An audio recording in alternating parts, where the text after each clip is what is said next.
So hello everyone, आज 14 मई 2026 के हम टॉप 5 करंट अफेयर्स कवर करेंगे। स्टार्ट करते हैं। In May 2026 CJI Suryakant announce the formation of the judicial infrastructure advisory committee who has been appointed as the head of this community. तो देखो, supreme court के CJI Suryakant ने एक स्पेशल कम्युनिटी बनाई है जिसका नाम है जुडिशियल इंफ्रास्ट्रक्चर एडवाइजरी कम्युनिटी। सवाल ये पूछ रहा है कि कोर्ट्स की हालत और बिल्डिंग को सुधारने वाली इस कम्युनिटी का हेड यानी जो एक तरीके से बॉस किसे बनाया गया है। तो इसका जो राइट आंसर है वो है जस्टिस अरविंद कुमार। ओके, तो अब हमारे देश में लोअर कोर्ट्स की बिल्डिंग्स और फैसिलिटीज़ काफ़ी पुरानी हैं। इन्हें मॉडर्न बनाना और सही फंडिंग दिलवाने की जिम्मेदारी जस्टिस गवाई को दी गई है ताकि तारीख पे तारीख नहीं बल्कि डिजिटल इंसाफ मिले। Okay, now the next one. In May 26, the IMD introduced two AI-based products for rain-fed agriculture areas, which institution developed the AI-driven system capable of providing rainfall forecast with a 1 kilometer spatial resolution for Uttar Pradesh. So यहाँ पर जब बात हो रही है IMD Indian meteorological department ने AI का जो यूज़ किसानों के लिए दो नए प्रोडक्ट्स लॉन्च किए हैं।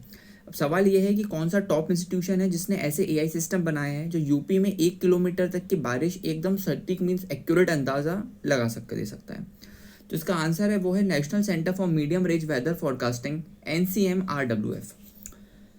सो NCMRWF के बारे में बताता हूँ कि पहले बारिश का अंदाज़ा बड़े एरिया के लिए होता था, पर अब AI की मदद से किसान अपने खेत के 1 किलोमीटर के दायरे में जान पाएंगे कि बारिश होगी क्या नहीं होगी। इससे उनकी फसल ना खराब होने से बच जाएगी। Now the third question. In May 26, an Indian Foreign Service officer of the 2000 batch has been appointed as India's next ambassador to the Republic of Panama, who has been appointed to this diplomatic position.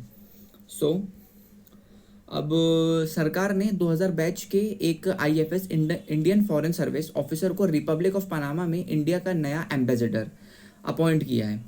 तो हमें उनका नाम बताना है, ठीक है। तो उनका जो नाम है वो है प्रतिभा पारकर, ठीक है।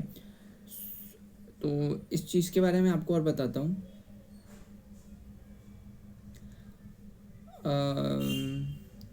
ओके, तो स्टोरी ये है कि पनामा एक बहुत इंपॉर्टेंट कंट्री है। पनामा कैनल की वजह से और प्रतिभा पारकर जो हैं वहाँ जाकर इंडिया के ट्रेड और डिप्लोमेटिक रिश्तों को और मजबूत करेंगे। ओके, तो उनको अपॉइंट किया गया है।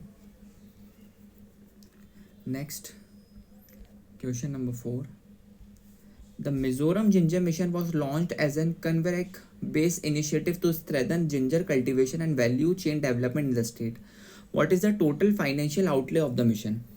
सो मिजोरम सरकार ने जिंजर मिशन मतलब अदरक मिशन शुरू किया है ताकि वहाँ के अदरक की क्वालिटी और मार्केट बढ़ाया जा सके। इस पूरे मिशन को चलाने के लिए टोटल कितना बजट यानी फाइनेंशियल आउटले रखा गया है।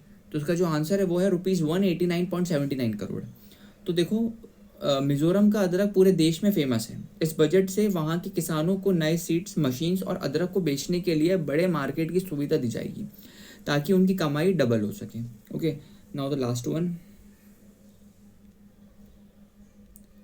India signed a tripartite MOU in April 26 for the development of country's first mega greenfield shipyard under the India ROK Maritime Cooperation Framework. Where will this shipyard be developed?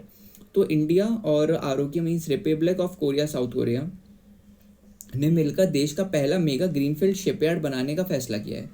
सवाल यह है कि बड़ा जहाज़ बनाने का कारखाना इंडिया में कहाँ बनने वाला है।